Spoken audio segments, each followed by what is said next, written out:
The man was about to end his life, but the orange cat's strange behavior stopped him. The truth behind it will leave you speechless. The grandfather clock in the hallway chimed 6, its mournful sound echoing through the empty house. Arthur Peterson, 78, sat in his worn armchair, staring out the window at the fading light. Dust motes danced in the golden rays slanting through the dusty panes, illuminating the stillness of the room. Silence, once a comfort, had become his constant, oppressive companion. His home, a modest two-story colonial in the quiet town of Havenwood, Massachusetts, felt more like a mausoleum these days. Every object, every photograph, every faded floral pattern on the wallpaper was a painful reminder of his late wife, Eleanor. She had been the vibrant heart of their home, her laughter filling the rooms, her presence a warm, comforting constant. But 2 years had passed since cancer had stolen her away, leaving Arthur adrift in a sea of grief and solitude. His 2 children, Mark and Susan, lived far away, caught up in their own busy lives. Mark, a successful lawyer in Chicago, called occasionally, his conversations filled with hurried updates and polite inquiries about Arthur's health. Susan, an artist in California, sent postcards with beautiful landscapes but brief, impersonal messages. He understood. They had their own families, their own responsibilities. But their distance, both physical and emotional, added to the weight of his loneliness. The days had settled into a monotonous routine. He'd rise early, make a pot of coffee he barely drank, and shuffle through the newspaper, his eyes scanning the headlines without really absorbing the information. He'd tend to his small garden, the roses Eleanor had loved so much, now overgrown and somewhat neglected. He'd eat solitary meals, the silence punctuated only by the ticking of the clock and the occasional creak of the old house settling. The evenings were the worst. The shadows lengthened, the darkness crept in, and the memories, sharp and bittersweet, would flood his mind. He'd replay scenes from their life together. Eleanor's infectious laugh, their quiet evenings reading by the fire, their travels, their shared dreams. The realization that those moments were gone forever, that there would be no new memories, was a crushing weight on his chest. He tried to fill the void.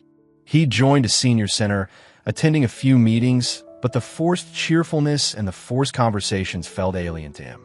He'd volunteered at the local library, shelving books, but the silence there, though familiar, only amplified his own inner emptiness. There was one small, fleeting presence in his otherwise empty days, an orange cat. A stray, he presumed, though it was well-fed and its fur was sleek and glossy. It would appear in his backyard most afternoons, sitting on the fence, watching him with unblinking green eyes.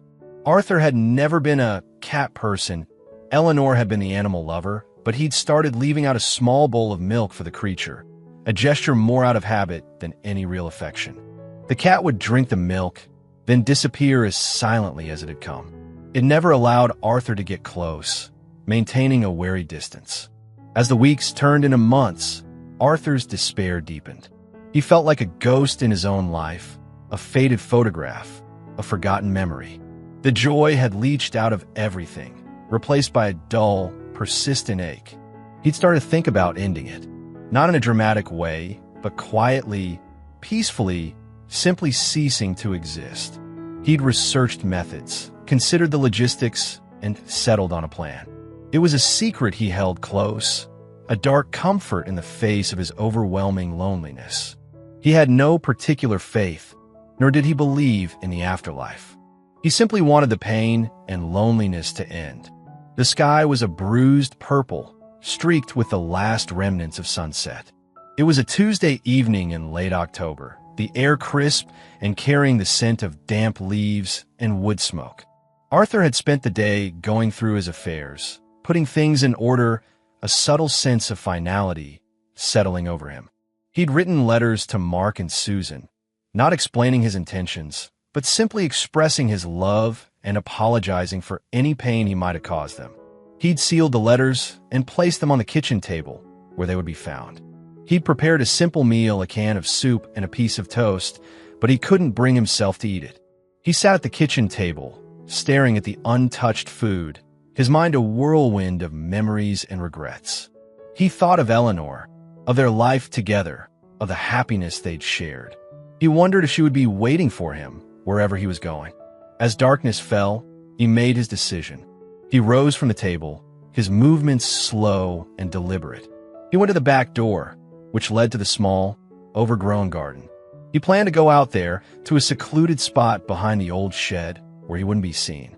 He brought a small bottle of pills, a combination of sleeping medication and painkillers he'd been hoarding for months. It would be peaceful, he told himself. A gentle slipping away. He opened the back door, the cool night air rushing in. And that's when it happened.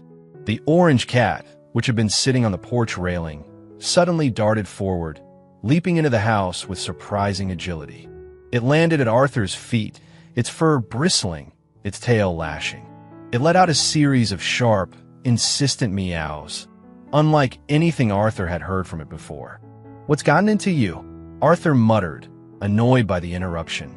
He tried to shoo the cat away, but it wouldn't budge. Instead, it started scratching at his leg, its claws digging through his thin trousers.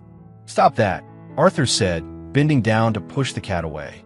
But the cat was persistent, darting around his legs, meowing frantically, and then, to Arthur's astonishment, it started pulling at his pant leg, tugging him towards the open door. The cat's behavior was so bizarre, so uncharacteristic, that it momentarily broke through Arthur's fog of despair. He hesitated, a flicker of curiosity replacing the numbness he'd been feeling. "What is it?" he asked, his voice hoarse. "What do you want?" The cat, as if understanding him, turned and ran towards the back fence, then stopped and looked back at Arthur, meowing again, a clear invitation to follow. Arthur, driven by a sudden, inexplicable urge, followed the cat. He stepped out into the cool night air, the grass damp beneath his slippers. He followed the orange blur as it led him to the far corner of the yard, near the overgrown fence that separated his property from his neighbors. Then he heard it, a faint, whimpering sound coming from the other side of the fence. It was a small, desperate cry. The orange cat sat at the base of the fence, looking up at Arthur, its green eyes shining in the darkness. Arthur knelt down, peering through the gaps in the wooden slats. And there, huddled in a patch of weeds, was a tiny kitten. It was a ball of orange fluff, no bigger than his hand, its fur matted and wet. It was shivering, its eyes squeezed shut, and was making that pitiful, whimpering sound. It was clearly injured, unable to move. Arthur's heart, which had felt like a cold, dead weight for so long, stirred with a feeling he hadn't experienced in years: compassion. He forgot, for a moment, his own despair, his own plans. All he could think about was the helpless creature before him. "Oh, you poor thing," he whispered. He reached through the fence, trying to get closer to the kitten, but it was just out of reach. He looked around, realizing he'd need to go around to his neighbor's yard to rescue it. He stood up, his mind suddenly clear and focused. He had a purpose, a task to perform. He had to save this kitten. He went back inside the house and get tools to make it easier to go to the neighbor's yard. He returned, brought the kitten in, dried it off with a soft towel. The orange cat, which had followed him inside, sat nearby, watching him with an intense, unwavering gaze. And that night, for the first time in months, Arthur did not think about death. He thought about life, about the fragile, precious life he held in his hands, and about the mysterious orange cat that had, somehow, saved them both. The kitten, Arthur discovered after a closer examination, had a badly injured leg.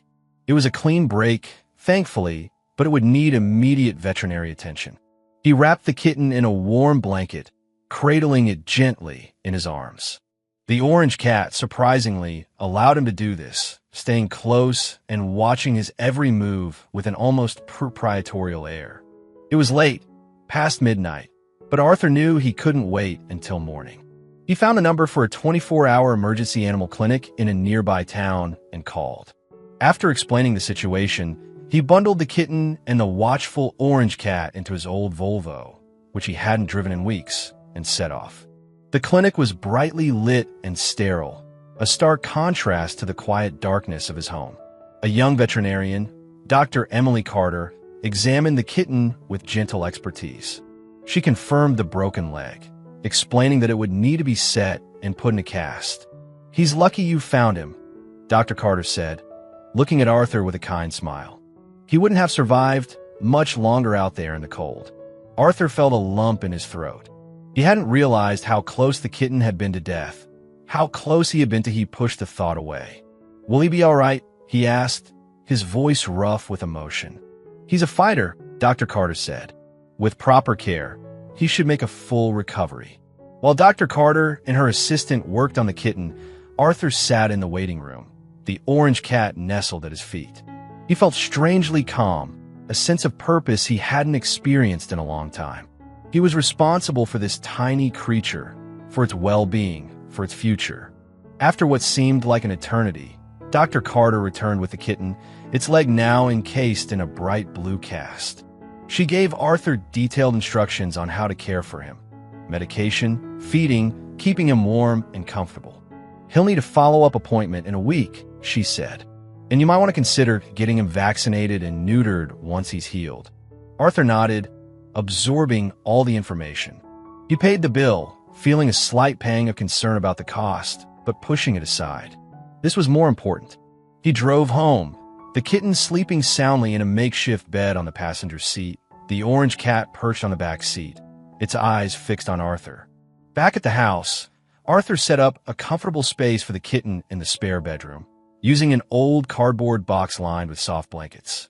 He named him Lucky, a fitting name, he thought, considering the circumstances.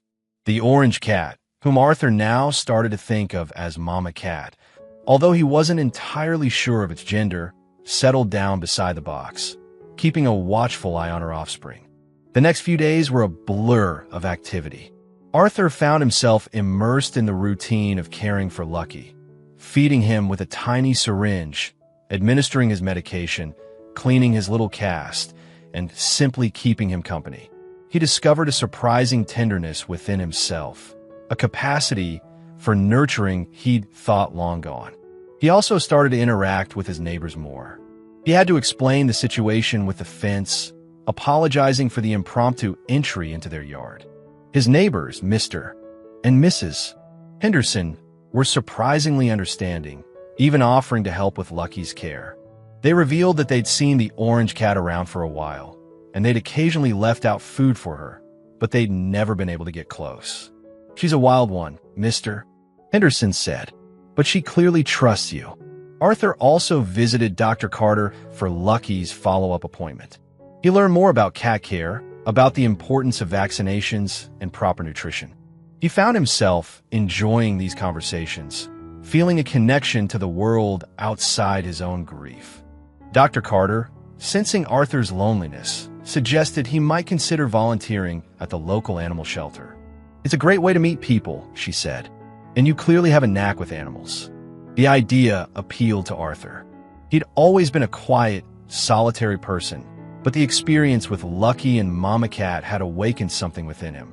He realized he craved connection, purpose, something to fill the emptiness that had consumed him for so long.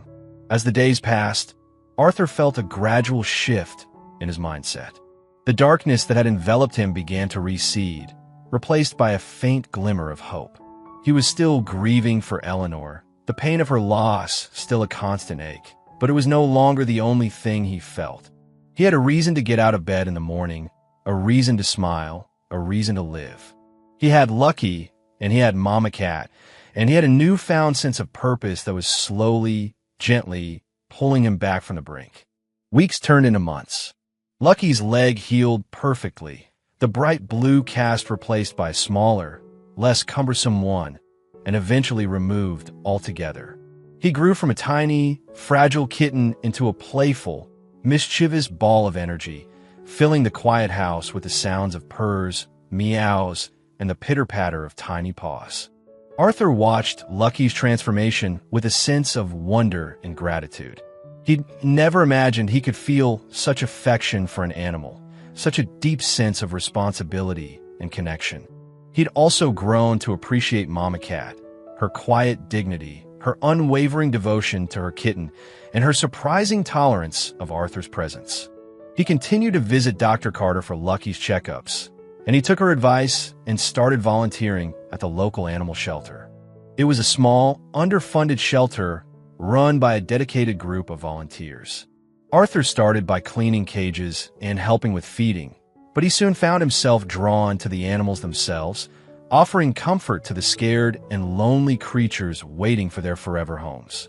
He discovered he had a knack for calming anxious animals, for earning their trust.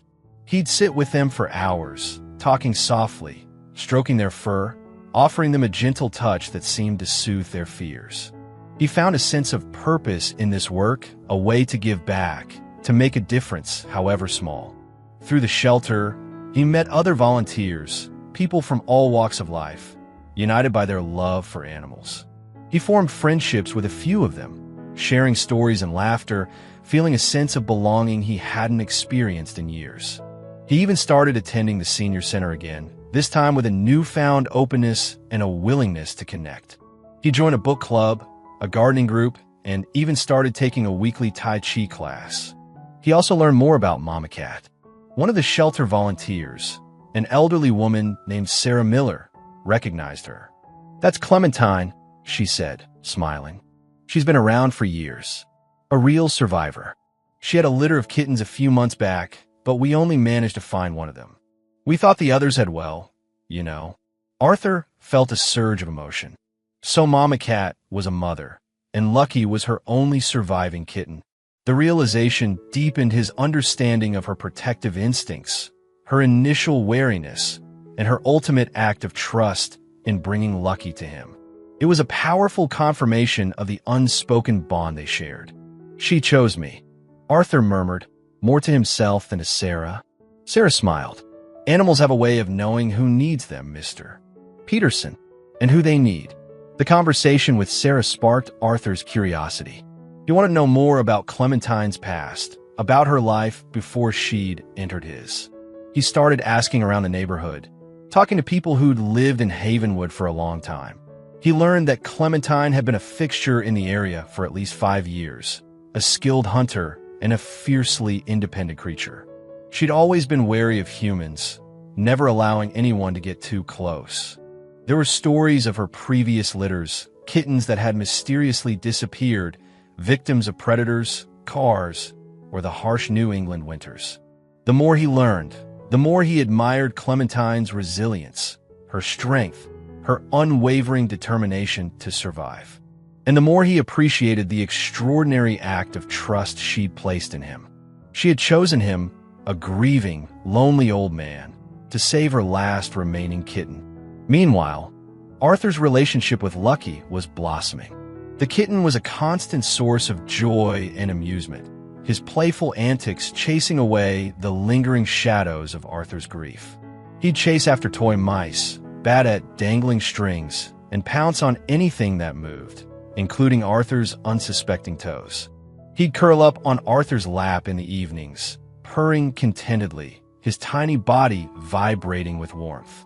Arthur found himself talking to Lucky, telling him about Eleanor, about his life, about his hopes and fears. It was a one-sided conversation, of course, but it was therapeutic. It was as if the kitten, with his innocent eyes and unwavering affection, was absorbing his pain, helping him to heal. Clementine, too, had become a more permanent fixture in Arthur's life. She still maintained a degree of independence, spending her days roaming the neighborhood, but she always returned to Arthur's house in the evenings, accepting food and a warm place to sleep. She even allowed Arthur to pet her occasionally, a brief, tentative touch that spoke volumes about her growing trust.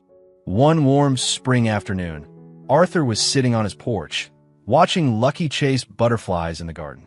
Clementine was stretched out on the porch railing, basking in the sun. Arthur felt a sense of contentment he hadn't known in years.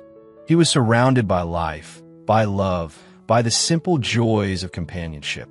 He thought back to that fateful night, to the darkness that had almost consumed him. He shuddered to think how close he'd come to ending it all, to missing out on all the beauty and wonder that had unfolded since then. He realized that Clementine and Lucky hadn't just saved his life, they'd given him a new one. He looked at Clementine, her eyes closed, her body relaxed. He reached out a hand and gently stroked her fur. She didn't flinch, didn't move away.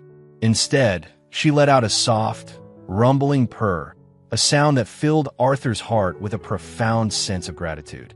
He knew that his grief for Eleanor would always be a part of him, a scar that would never fully heal. But it no longer defined him. It no longer consumed him. He had found a way to live with the pain, to carry it with him, while still embracing the joy and the beauty that life had to offer. He had found a new family, an unexpected family, bound together by a shared experience, by a mutual need, by an unspoken love. He had found a purpose, a reason to keep going, a reason to cherish each new day. And it had all started with a stray orange cat, a desperate meow, and a tiny, injured kitten. The years that followed were filled with a quiet, gentle joy. Arthur continued to volunteer at the animal shelter, becoming a beloved figure among the staff and the animals. He specialized in caring for the shy and frightened creatures, the ones that others often overlooked. He had a patience, a gentleness that seemed to draw them out of their shells. He also became more active in the community. He joined a walking group, exploring the scenic trails around Havenwood. He took a pottery class, discovering a hidden talent for creating whimsical ceramic animals. He even started dating again, a tentative foray into the world of romance after so many years of solitude. He met a lovely woman named Margaret at a senior center dance, and they formed a sweet, companionable relationship, sharing quiet dinners, movie nights, and long walks in the park. Lucky grew into a handsome, playful cat, the undisputed king of the household. He still loved to chase butterflies, to bat at dust motes, and to curl up on Arthur's lap for afternoon naps. He developed a mischievous habit of stealing socks and hiding them under the furniture, a quirk that Arthur found endlessly amusing. Clementine remained a semi-feral presence, maintaining her independence while still accepting Arthur's care and affection. She'd often bring him gifts, small, dead animals she'd caught in the neighborhood, a gesture that Arthur found both horrifying and strangely touching. He'd learned to accept these offerings with a mixture of gratitude and gentle scolding, understanding that it was Clementine's way of showing her love. One crisp autumn morning, Arthur woke up to find Clementine curled up on his bed, nestled beside Lucky. It was a sight he'd never thought he'd see, a symbol of the complete trust and acceptance that had blossomed between them. He reached out and gently stroked both cats, feeling a wave of warmth and contentment wash over him. He looked out the window at the rising sun, painting the sky with vibrant hues of orange and pink. It was a beautiful day, a new beginning. He thought of Eleanor, of the life they'd shared, of the love that would always be a part of him. He knew she would be happy for him, happy that he'd found a way to live on, to find joy again. He got out of bed, feeling a familiar ache in his joints, but also a sense of renewed energy. He had a full day ahead of him, a walk with Margaret, a volunteer shift at the animal shelter, and a quiet evening at home with his two feline companions. As he made his coffee, he thought about that fateful night, so many years ago, when he'd been on the brink of despair. He thought about the orange cat, the desperate meow, the injured kitten. He thought about how a single act of kindness, a single moment of connection, had changed the course of his life. He smiled, a genuine, heartfelt smile that reached his eyes. He was no longer a ghost in his own life. He was alive, he was connected, he was loved. He had found a purpose, a reason to embrace each new dawn. And he knew, with absolute certainty, that the quiet, unassuming presence of an orange cat had saved him, not just from death, but from a life devoid of hope and meaning. The cat, a seemingly insignificant creature, had shown him the way back to the light, back to the enduring power of love, and back to the simple, profound beauty of living. And for that, he would be forever grateful.